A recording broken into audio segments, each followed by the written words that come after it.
Turning to a CBS Colorado exclusive. For the first time, we are hearing from one of Denver Mayor Mike Johnston's biggest critics, Do Better Denver. The social media account on X and Instagram launched 2 years ago, just after Johnston took office. Well, today, more than 150,000 people comment and like posts calling out the city. The account is anonymous, and its owner has never granted an in-person interview until now. Well, tonight, she's speaking with your political reporter, Sean Boyd. And Sean, she insisted on protecting her identity. And we agreed after considerable deliberation. Her critics say she hides her identity to avoid accountability for what she posts online. She told me she's concerned for her safety, especially with the recent rise in political violence. You'll see some of the threats she's received. She is a polarizing and powerful voice in this city. And given how increasingly influential she's become, we felt it was important to hear from her directly for the first time.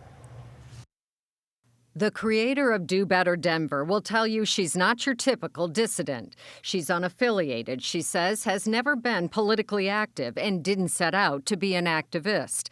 Do Better Denver, she says, was born out of frustration with a city that she felt had become numb to human suffering. Some of these videos deeply impact me, and I see people suffering, and I see the pain in people's eyes. I think everyone else needs to see these videos to understand the true humanitarian crisis that's unfolding on our streets. She says she's lived in Denver for more than 20 years and doesn't recognize the city anymore.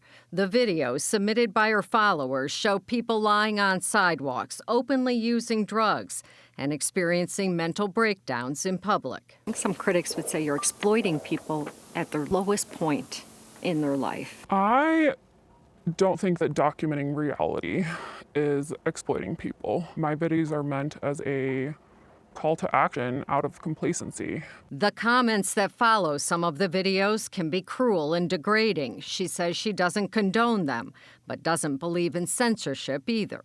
My posts are always directed at calling out the failures of our elected officials. Today is the day that Mayor Mike Johnston, her top target. He says he doesn't follow her account. I have too much to do to actually run the city, to spend time on sites that are completely not based in reality. She says much of her information comes from city employees. Johnston says, based on what he's heard, it's misinformation. Whenever I'll get someone on the street who says, I heard this or thought this, I said, that's completely false. Where did you get that? And they'd say, that's my source. I'd say, well, that's why, then it's probably not factual. Not once has the city reached out to me and said, you got this wrong. We asked the mayor's spokesperson for examples of misinformation. He provided 8. She corrected one of them regarding the city treasurer's retirement. Many of the others were related to the city budget. She says she stands by those. Well, the city might say it's misinformation now. The information was accurate at the time I posted it, because there was a reversal of policy or a reversal on a budget decision. And I mean, that's the impact that I want to have, right? She accused the mayor's office of stonewalling, saying it ordered Denver police, for example, not to respond to her inquiries regarding crime. They're saying you're posting this misinformation, yet at the same time, they're taking away the resources that I had available to me to corroborate that information. We spend time responding to constituents with names and addresses who have questions that they want us to respond to, and we do that. The mayor says the account doesn't bother him, but the Denver Police Union suspected someone in the city was bothered enough to order an investigation into Do Better Denver. The union filed a public records request with Denver police for documents related to the investigation. DPD denied the request, saying the balance of the interests weighs against public disclosure. We asked Johnston whether he ordered an investigation. He didn't answer. We followed up with his spokesperson, who said he himself has no knowledge of anything like that. I think he is under the impression that if he finds out who I am, he can silence my account. An account the mayor says is dragging down the city, and she says is making a difference. She says she was the first to report that a shelter employee accused of sexually assaulting a resident had been hired by the Salvation Army despite a violent criminal record. The city pulled the Salvation Army's contract. She posted about people breaking into a low-income housing development in Sun Valley. Residents thanked her, saying it resulted in management hiring security. And she showed us numerous examples of encampments being cleared shortly after she flagged them for police.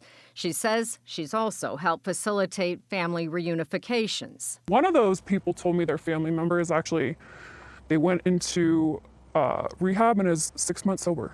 That to me is a huge win. What is your end goal? I want to see Denver start enforcing the laws that we have. I want to see zero tolerance for public drug use and camping. I want to see a shift from housing first and harm reduction to programs that demand accountability. She also wants greater accountability for repeat violent offenders. She posts booking photos and criminal records of those released on low or no bond. She says people have threatened her life, which is why she remains anonymous, even as she calls herself a citizen journalist. If you're a journalist, why not put your name and face on the work that you do and take the heat for it? I don't have the institutional backing of someone like CBS. I don't have any legal resources. I don't have any, safety protections. This is not an easy thing to do. She says she manages the account while working full-time and spends at least 20 hours a week posting videos and hundreds of dollars on criminal records. I've had people, offer to buy the account. I've had, people try to get promotions run on the account. But I think it's important that I stay non-monetized because then people know that I'm doing this for the right reasons. I don't want the credit for this. I just want to be able to have a positive impact on the city that I live in. She told me she does regret some of her posts and vowed to avoid any personal attacks going forward. Whether you agree or disagree with her approach, she says the city's isn't working and it's unsustainable, pointing to this year's $200 million budget shortfall. Well, she says she's always loved Denver. She's considering moving. She says the city is so dominated by progressive voices and ideas that there's little room left for other perspectives. So a lot of people might say, why doesn't she run for office, make some changes herself? And she says she's considered running for office, but she believes she can affect more change with Do Better Denver. Thinks of it as her volunteerism in the city, and she also says she actually enjoys her paid job. Yeah. Sean, thank you for that. New details in